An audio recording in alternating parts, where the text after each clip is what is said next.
decíamos hace un ratito, hace muy poco tiempo atrás, un par de meses, Fernando Blanco y Sergio Marchi y Fernando Blanco publicaban otro libro, en este caso el sucesor de Beatle End, llamado Desde el Comienzo, tomo 1, que toma no solamente la música, sino todo lo que sucedió en el entorno delicioso, muy rico de los Beatles entre 1962 y 1966. Algo así como agarrar un poquito después de la prehistoria hasta lo que sería el momento por lo menos más importante en la historia, porque dejan de tocar en vivo, porque los discos se hacen cada vez más serios, más maduros, más complejos de alguna manera, y ellos tuvieron que escribir, no creo que obligados, ¿no? Es algo que seguramente les dio mucho placer, que es el primero, que es el tomo 1, que abarca esos 4 años fundamentales, donde para mí está el año donde se produce un cambio que no sé si un libro lo pudiera explicar, que es del 65 al 66, pasar de, no sé, What Goes On a Eleanor Rigby en un par de años y en 12 meses. Creo que es el año donde se producen cambios de Rubber Soul a Revolver que son bastante significativos. Para explicar estas y un montón de cosas más, estamos aquí con Sergio y con Fernando. Buenas noches, gracias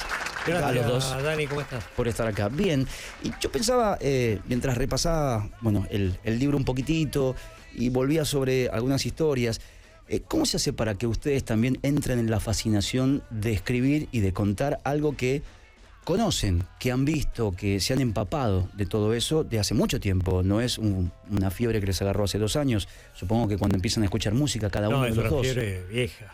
Es una historia de amor, lo decía alguien el otro día, más larga, una de las más largas del mundo que no tiene con los Beatles, ¿no? Casi 50 años de amor. Más. Totalmente. Es una fiebre de vivir, como decía Morris. Es tremendo. Pero nos caímos en una marmita de chicos, así una marmita de Beatles. Sí, pero eso viene de chicos. Lo que pasa es que yo no estoy seguro de que escribir sea un placer, ¿eh? ¿No? No, a veces lo padeces, muchas veces lo padeces. ¿Cuándo se padece? ¿En qué momentos sentís vos que se padece? Y nada, vos tenés momentos biorrítmicos en tu vida. Vos tenés momentos donde estás como para escribir, momentos donde no estás como para escribir. Pero el libro tiene que salir, es como un show de radio. No podés decir, no, hoy no tengo ganas de ir a la radio. Vos tenés que ir. Claro. Y vas con todos los faroles que tengas ese día. Y escribir también. No es que, oh, no, hoy no, lo dejo para mañana. Yo no tengo esa escuela. Mi escuela es de Tanito Laburador. Entonces, hay días que yo no tenía que escribir, pero tenía que escribir.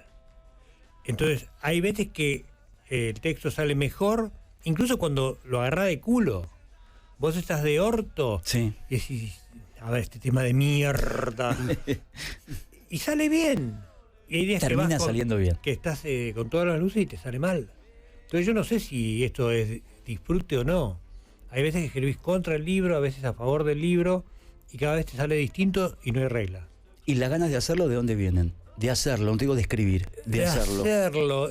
Viene de, supongo, ayúdame vos, Ferro. Y de que te estoy hinchando desde hace 5 años. Bueno. No, pero lo que pasa es que se dan distintas coordenadas, ¿viste? Fernando debe tener otro sentir. Lo que pasa es que son libros que yo tenía ganas de hacer en algún momento y después en el momento de hacerlo decís, bueno, ok, ¿cómo puedo hacer para disfrutar esto? Y me di cuenta que es a través de la investigación, encontrando alguna cosa nueva, esta historia que tanto sabía o que tanto yo creía que sabía. Y eso es lo que te hace tener ganas. ¿Y cómo se hace, Sergio? Hoy, le pregunto a los dos, pero por ahí la parte más periodística en este caso cae sobre Sergio. ¿Cómo se hace hoy para ir a diferentes fuentes, entendiendo que antes las fuentes eran mucho más cortas, es decir, 2 o 3 libros, después fueron 5, después fueron 10, hoy tenés desde sitios hasta, no sé, fanzines, hay un montón de cosas que uno después no sabe cómo diferenciar, en dónde puedo profundizar, por lo menos para comparar algo, ni siquiera para tomar un dato. ¿Cómo se hace hoy habiendo tantas bocas que están mucho más dispuestas sobre información? Y justamente no cayendo en la boca del lobo, son como trampas, ¿viste? En internet tenés montones de lugares que te dan información.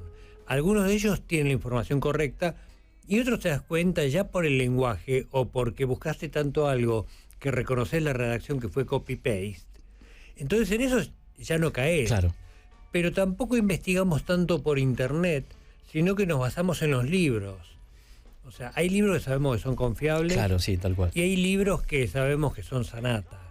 Eso también los consultamos. Claro. Sí, y sí. No, en internet hay una sola fuente que me parece que es piola, o que por lo menos compila toda la fuente, que es el Beatles Bible, ¿no? Sí. Es el único sitio Está bastante bien. que realmente junta y que tiene una responsabilidad, digamos, en la información que pone. Pero siempre es peligroso, digamos, uno tiene que corroborar y al final lo que prima siempre es el criterio propio, ¿no? O sea, si ves algo que por ahí nos ha pasado de encontrarnos con hechos que están... Hace poco hubo uno, ¿te acordás que me dijiste lo de Yunque? Claro, por ejemplo, cosas que están dadas por sentada y que inclusive las encontrás en libros y todo, y no son así. O sea, el famoso yunque de Maxwell Silverhammer, aquel que se... el martillo, ¿sí? El martillo de plata de Maxwell, que fue tocado en un yunque. Claro, se ve en la película de Eric B. que es Mal Evans que lo toca. Pero luego en la sesión, que fue unos meses después, lo toca Ringo. Entonces tenés que investigar, darle vuelta al asunto. Y una cosa peor, por ejemplo, que hace poquito estábamos discutiendo, pues ya estamos corrigiendo el volumen 2, es, por ejemplo, aquella discusión que tienen en la película Let It Be, famosa, que tienen Paul con George, ¿no? Tocaré lo que tú quieres que toque. Esa es una frase que ya quedó célebre. O no tocaré si tú no quieres. Bueno, si vamos a dar un neutro, que sea bien neutro, chico.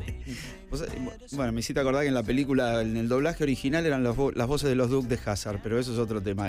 Interesante, qué dato al pasar. Qué dato total. Bueno, no, que esa famosa discusión, en la mayoría de los libros se da por sentado que George se va de los Beatles por unos días por esa discusión con Paul. Y cuando uno investiga realmente los diarios o las cosas más reales de las fuentes Beatles más fuertes, en realidad George se va al día siguiente por una discusión con John, que le dice que sus temas no valen la pena tanto y qué sé yo, y ahí se enoja y George se va, cansado obviamente de los dos. Pero fíjate vos, el dato que uno da por sentado, entonces claro, uno escribe de esas canciones y dice... Y a partir de ahí podés deducir o entender por qué después George no lo nombra tanto a John en su autobiografía, pero no entendés por qué John se queja de que no lo nombre. Y te das cuenta, viste, de todas las relaciones mezcladas, cómo se les mezcla el amor, el odio. Y creo que eso es también lo interesante y lo que te puede llevar a discernir también un dato. Sí, porque en el caso de los Beatles puntualmente, que debe ser la banda que más historias de extravagantes, hasta si querés ramplonas, pero hay de fondo y son muchísimas. Y solo en 8 años, en 8 años nomás. Te cambia todo el vínculo. Claro. Un dato te cambia el vínculo que vos podés armar o el mapa que vos podés armar de eso, y más de alguien que le sucedían no cosas cada 2 meses, todos los días, y al día un montón de cosas distintas.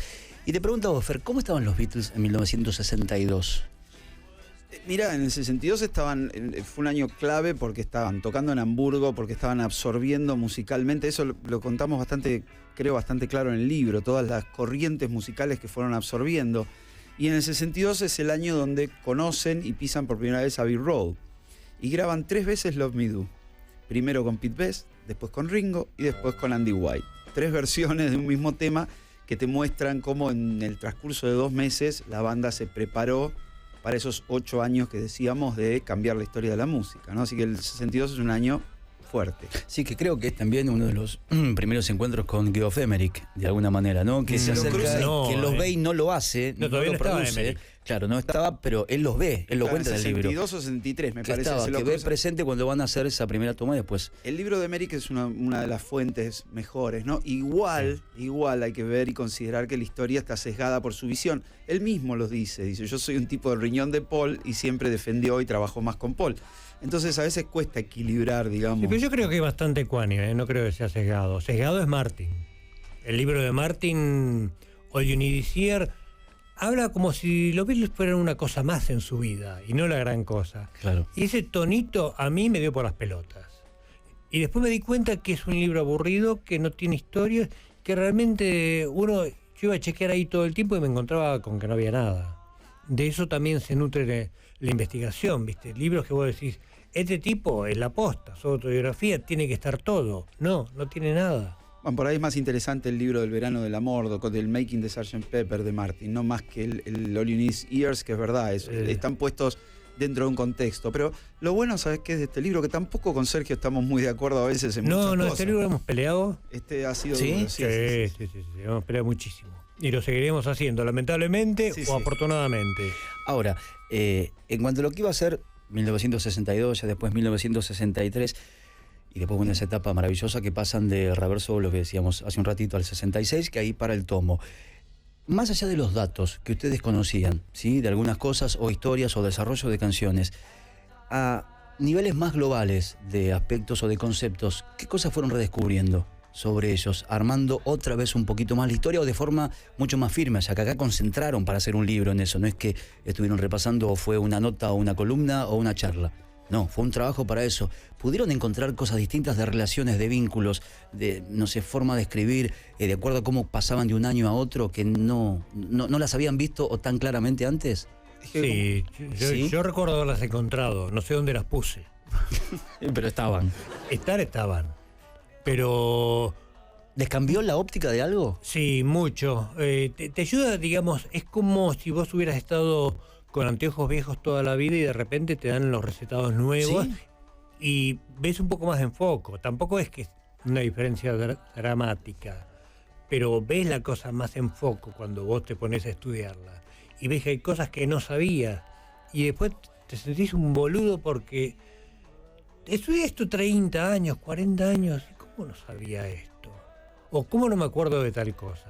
Bueno, Fer es el gran refresh, es el F5 de mi memoria. Porque él está con la data muy actualizada, porque él toca las canciones. Claro. Y el hecho corporal ya de tocar las canciones te da como otra puerta de entrada. Yo también toqué las canciones, pero nunca me puse a hacer eso noche tras noche. Por ahí sí estudiar. Sí, está empapado de otra manera. Lo que pasa, ocupado, claro. Lo que dice él me pasó a mí cuando armé Nube 9 y empecé a tocar las canciones. Yo creía que eran de una manera y cuando empecé a sacar realmente cómo eran, desde la óptica, ojo, no desde la óptica clon, viste, de copiar exactamente, sino desde la óptica de rock. Decir, no, pero mirá, si lo haces en esta octava, determinadas cosas que me hicieron dar cuenta que musicalmente era mucho más rico el universo Beatles de lo que yo creía como fan. Claro. Me empecé a meter. Y en este libro terminé descubriendo algunas cosas que me terminaron de convencer lo astutos, inteligentes y vivos que eran estos pibes. ¿Qué cosas, por ejemplo? ¿Alguna? Mira, por ejemplo, en A Hard Day's Night, yo siempre digo esto, me enteré, por ejemplo, que ese acorde del comienzo, tan que hemos estudiado y que hemos escuchado. Que parecería que es al aire, ¿no? Que son todas las cuerdas sin tocar ningún acorde. Exactamente. Bueno, esa es la mezcla de dos acordes de guitarra distintos. Ese que tenemos ahí. Bueno, ese simple acorde, digamos, con una nota de piano, con una inversión de bajo, con ese golpe... ¿Qué acorde es? ¿Es un acorde? Es una mezcla de acordes. Y tiene, ¿en serio? Sí, y sabés que tiene, lo que más me sorprendió no es que sea un Fa 4, ¿no? O sea, lo que más me sorprendió es que ellos lo hacen deliberadamente para, como empieza una película con esta canción, dice, vamos a romperle la cabeza al espectador y que no pueda distraerse. O sea, le pegamos un golpazo y que preste atención a la pantalla. Que siente como que se le cayó un piano en la cabeza. Un toque de atenciones, ¿no? Exactamente. Más que un toque te diría 88 teclas de salvaje poder. Bueno, un golpazo de atención. Y el final de la canción, que seguramente ahora lo van a poner, que tiene ese arpegio que queda, fíjate. Bueno, ¿sabes para qué es eso? No. Para pasar a la segunda escena. De la película. De la película, fíjate. Claro, ahí están en el tren, ¿no? Fíjate qué piolas que eran, o sea, claro. Uno lo analiza musicalmente, pero mira, estaban creando y pensando ya en lo que iba a ser la película. Cosas como esa, o por ejemplo sutilezas como que la bocina de Drive My Car, cuando hacen beep beep, esté armonizado en segundas, como están armonizados los claxons de los autos para molestarte, son las que decís, pero qué hijos de puta. Claro. Eran pensaron en eso descubrís también. Que hay un mundo de hijos de puta diseñado para molestarte. Hacen el diseño para... Es que la bocina no está para que vos... Está bien, pero podrían haber hecho una cosa más amable. Uy, qué lindo. Bueno, la cucaracha, ¿viste eso que tiene la bocina la cucaracha? ¿Querés que te, claro. que te toquen esa? No, pero Drive My Car, podés. Claro, una cosa así. Mira, qué rapidez. Bueno, pero esas cosas hacen de los Beatles una cosa... Yo me acuerdo del libro de Andrew Oldham, el manager de Rolling Stone, que decía que todos competíamos por el segundo puesto, dice, porque no había forma de acercarse a los Beatles. Y dice, me acuerdo que decía algo tipo, dice, cuando nosotros íbamos, McCartney iba y volvía, y Lennon había ido, vuelto a ir y vuelto a volver. Eso se pinta, digamos, que estaban en otro nivel y por eso 40, 50, no sé cuántos años, 50 años seguimos hablando. De Sgt. Pepper. Ok, seguimos hablando y descubriendo cosas, ¿no? Ahora que los tengo los dos acá, es una pregunta que me he hecho muchísimas veces, que lo decía hace un ratito cuando los presentaba, y que para mí es fundamental en los Beatles, que es el pasaje de 1965 a 1966. Pasan de un tema muy manontropo y naif como What Goes On, ¿sí? Lo que pasa es que What Goes On era un tema viejo. Está bien, pero está grabado ahí, lo que quieras. Drive My Car era un tema tampoco es lo mismo que Tomorrow Never Knows. Digo, hay un cambio. Hay otra intención. Hay una canción hecha con cuerdas tan solo, que es Eleanor Rigby, ya de por sí. Sí, pero lo que pasa es que vos estás eligiendo ejemplos que contrasten. Y está bien para que puedas formular la pregunta. Pero si vos te pones a pensar las cosas griegas esas que metían en Girl, Los acordes de Michelle ya son complicados. El arreglo de Michelle. Sí, hay una... lo más favorable de Rubber Soul y lo más desfavorable de Revolver, el salto no parece tan impresionante. Ahora, es verdad que Revolver fue el disco de quiebre, pero toda la cultura estaba quebrando. Lo que pasa es que ellos quebraban más fuerte. Ellos no es que hacían las cosas distintas o antes, lo hacían mejor.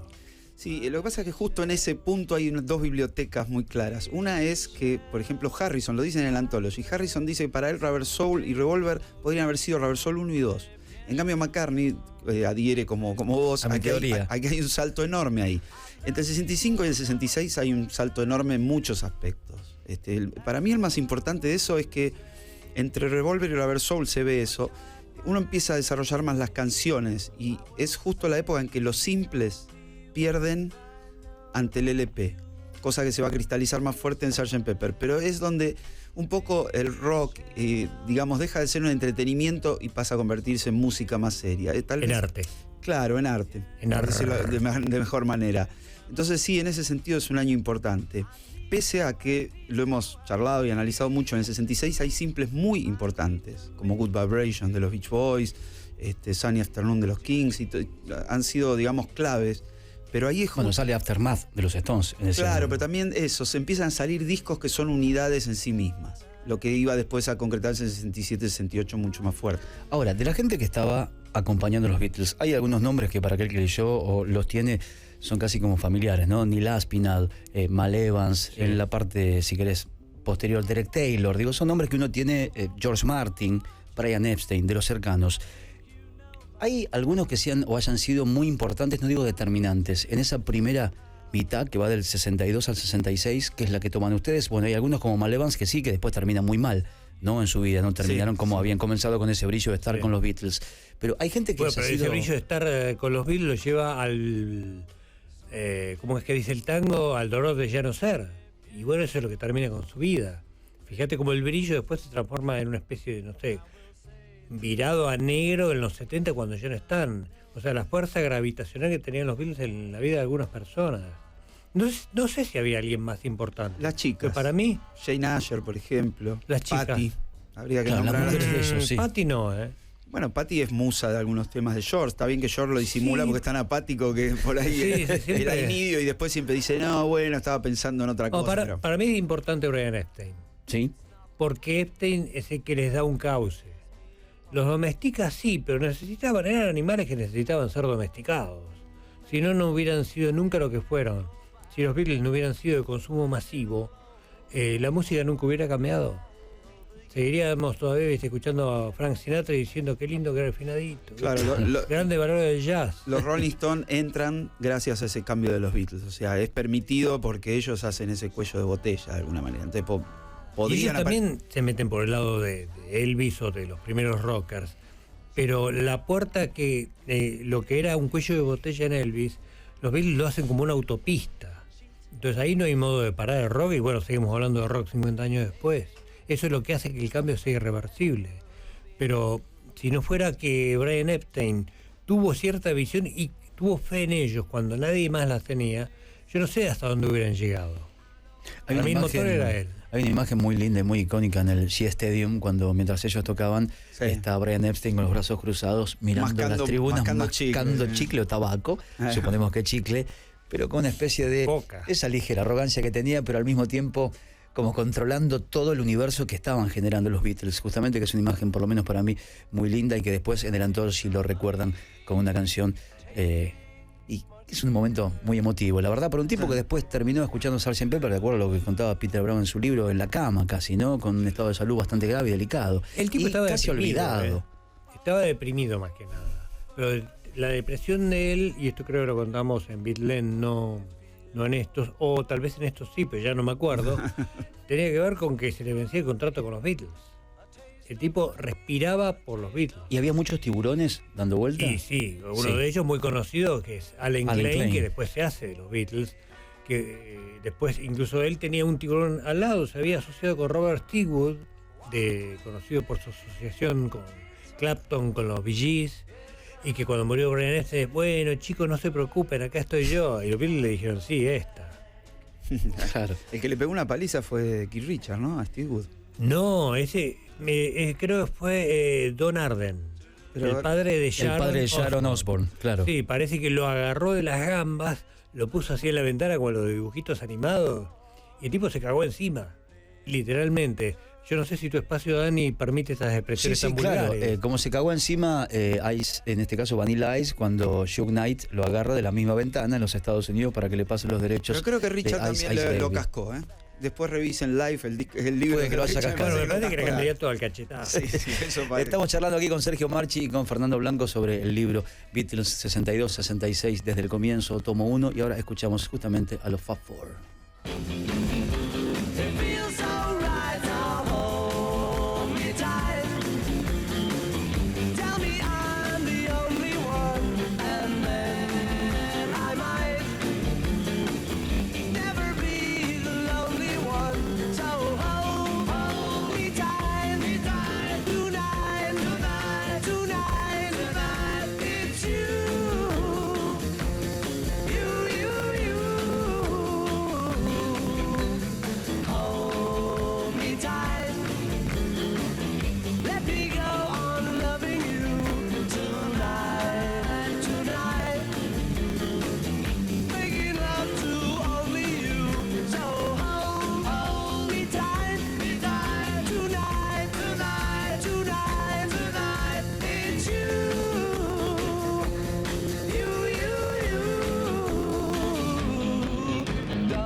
La canción se llama, con aplausos incluidos, Hold Me Tight. Estamos charlando con Fernando Blanco, con Sergio Marchi, bueno, sobre esta salida ya hace un tiempito de Beatles, 1962-1966, desde el comienzo, la primera etapa, creo que el primer caldo para entender la etapa de final de Quarrymen, para la llegada a Hamburgo y para que te ubiques hasta el momento donde dejan de tocar, ¿no? Que es 1966, de alguna manera ya no hay más conciertos. ¿Y cómo están terminando ese 66? ¿Cómo habían comenzado la década del 60? Casi eran otros tipos. 4 años después, otros tipos, ¿no? Sí, eso lo decimos en el libro. Otra banda. Cuatro chicos de provincia que habían llegado asustados a un mundo nuevo, un estudio londinense con todas las comodidades, y en el 66 ya eran dueños de la situación. Cambiaron todas las reglas en el medio. Claro. Ellos mismos fueron cambiando los horarios de grabación. Ellos le cambiaron la vida a todos, nos la cambiaron a nosotros. Los tipos comenzaron con pelo corto, que era muy largo para la época, y terminaron con el pelo más largo todavía, y comenzaron a expandirse en otras capilaridades. Bueno, pero una imagen que está buena es que, por ejemplo, cuando ellos llegan a Abbey Road, en el estudio los técnicos usaban guardapolvo, por ejemplo. Sí, eso la cuenta Geoff Emerick, ¿no? Bueno, vos ves las fotos y están todos los tipos de guardapolvo como si fuera un laboratorio, qué sé yo. Cuando los Beatles ya en el 66 estaban trabajando, solamente el productor iba de saco y corbata. Después estaba todo un poquito más relajado, camisa. Pero es porque eran también empleados de EMI, ¿no? En aquel momento, digo, empleados de ese estudio, y la vuelven a ver, llegara lo que llegara. De alguna manera sí, pero creo que ellos empezaron a demostrar, digamos, que también romper las reglas era importante. Ahora, lo que a veces se da como una cosa contradictoria es que hoy por hoy en la música a veces pareciera, digamos, que no tener reglas es ideal. Y a veces lo bueno de esa situación es que estaba bueno tener una disciplina determinada y romperla. Claro. No arrancar, viste, totalmente descontrolados y qué sé yo, como a veces creen los músicos. Lo mismo pasa, lo hemos charlado bastante, con el tema de las drogas y eso. O sea, es, viste, yo tomo esto, o los pibes que van a ensayar y... Eso era tan pomelo eso. Bueno, pero que hay una pomeleada dentro. Yo tomo eso. ¿Qué tomas? Existe Esperidina, tomás. Existe todo eso. Y lo que los pibes fueron haciendo, digamos, está bueno porque fueron rompiendo un orden establecido. Hoy es difícil repetir esa digamos, hoy no te puedes poner en pomelo así, como dice. No, lo peor de todo es que mucha gente que se pone en pomelo. O sea, hay bandas que comienzan desafinando y después logran afinar y nos hacen creer de que son buenas, pero comenzaron siendo muy malas y la crítica escribiendo, caramba, esta banda que rompe con todos los esquemas. Y son malísimos, no tienen talento, lo fueron adquiriendo por el oficio. Bueno, hay una historia que cuenta Peter Brown en su libro, el que escribe Stephen Gaines, que la verdad a mí me parece muy bueno, que se llama The Beatles, es un libro bastante cortito, pero con... The Love You Make. Sí, The Love You Make. Que yo lo estuve buscando por todo Estados Unidos, no lo encontraba y de repente me doy cuenta que lo tengo en mi casa de edición nacional. Estaba ahí. Está en Mercado Libre, cuesta, pero lo puedes encontrar. Y contaban que cuando se hace el viaje a Japón, ¿no? Para tocar en el Budokan, que cuando Lennon dice que es mejor ver cantantes que luchadores, los tipos tenían que salir de la habitación 702. Entonces, si salían 704, ya les cagaban todo el plan, porque tenían pensado que salieran a las 702 y a las 706 llegaban abajo. Y ya llegaban al lobby a las 709. Entonces era una especie de operativo de seguridad para arreglar esos 2 minutos que estaban de más, y que ellos lo hacían a propósito y se quedaban del otro lado de la puerta para comenzar a romper un poco esto también, ¿no? Esos esquemas. Sí, romperle la estructura a los orientales. Imagínate, los ingleses que están acostumbrados al horario. Imagínate si vinieran acá, al contrario. No sobreviven. No golpea a nadie. No sobreviven. Bueno, ¿cómo están llevando el libro ahora, una vez que uno ya salió? Se desprende porque no es un disco. Vos tenés la experiencia del disco y una vez que sale lo seguís o lo tocas. ¿Cómo es con un libro? Mirá, este libro en particular es complejo. Primero, es muy complejo ser un libro de A2.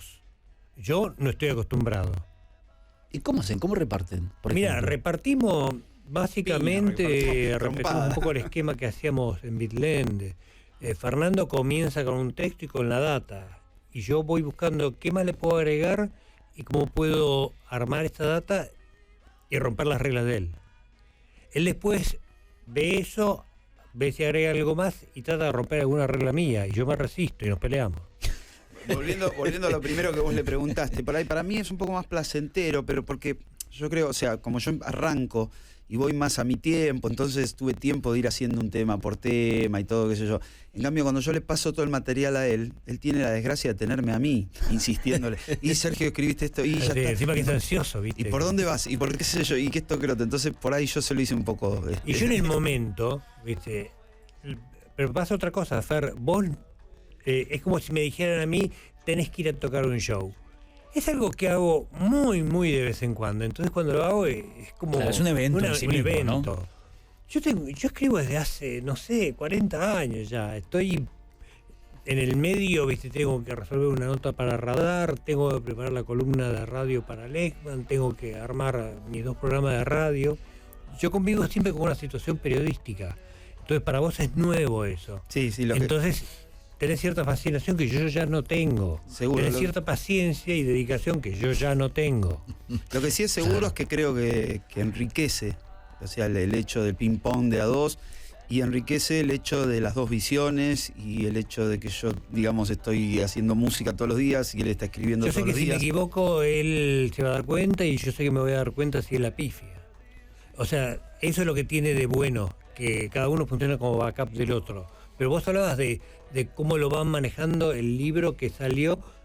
Hay un libro que salió, pero hay otro que tenemos que hacer y que tiene que salir. Entonces, por un lado estás apoyando el lanzamiento del libro que salió, pero por el otro estás pensando, uy, no, Fernando quiere cambiar todo Strawberry Fields. Yo no tengo ganas. Claro, pero bueno, es también me parece una linda forma de conectar con algo que les da placer cuando se termina, porque si no se hubieran separado después del primer disco, ¿no? Que fue en este caso la banda sigue, va por más, y ahora están laburando ya en el tomo 2. Sí, el tomo 2 ya está escrito, estamos ahora. ¿Ya está escrito? Lo que pasa es que el problema es la corrección. ¿Problema de tiempo? El problema de criterio también, porque ahí es como la mezcla del disco. Claro. Las canciones están grabadas, ahora mezclamos el disco, ¿viste? Y él viene y ya me trae una mezcla. Y yo digo, el platillo está muy alto. Está muy alto. No. ¿Por qué pone el bajo tan fuerte? Bombo muy grave. No. Cubrí todo con teclado. Y le dice, no, me dejaste el bajo afuera. Entonces, es ese tironeo que tenemos, que yo, como lo sufrimos un poco en el primer volumen, ya el segundo le estoy temiendo. Y encima él me dice, hay que corregir todo un simple. Y yo digo, no, ¿por qué vas a corregir todo un simple? Tan mal lo puedo haber escrito. O sea, eso que parte del laburo. Yo le digo, a ver, lo llevamos como podemos. Un tema de 130 podés haber escrito mal. Pero bueno, es eso también. O sea, yo estoy acostumbrado a trabajar en... Pero no es un tema de 130, son 2. Y son 2, que es el simple más importante de los Beatles. No, Penny Lane está bien, Penny Lane está bien. Era solo Strawberry Fields. Solo Strawberry Fields. Bueno, pondría una cámara cuando están laburando esto. Bueno, el resultado es ese que estamos viendo ahí en la margen inferior derecha de su pantalla, que es desde el comienzo, tomo 1 de Beatles entre 1962 y 1966, escrito por Sergio Marchi con Fernando Blanco, entre los dos. En este caso, la segunda parada, ¿no? La primera había sido Beatle End, tomando las carreras solistas de los Beatles, y esta es la primera parte de una historia fascinante y maravillosa. Los dos, muchísimas gracias. No, gracias a vos, Dani, un placer venir acá. Por favor, hablar contigo. Lea libros, no lea basura. Vamos, tanto.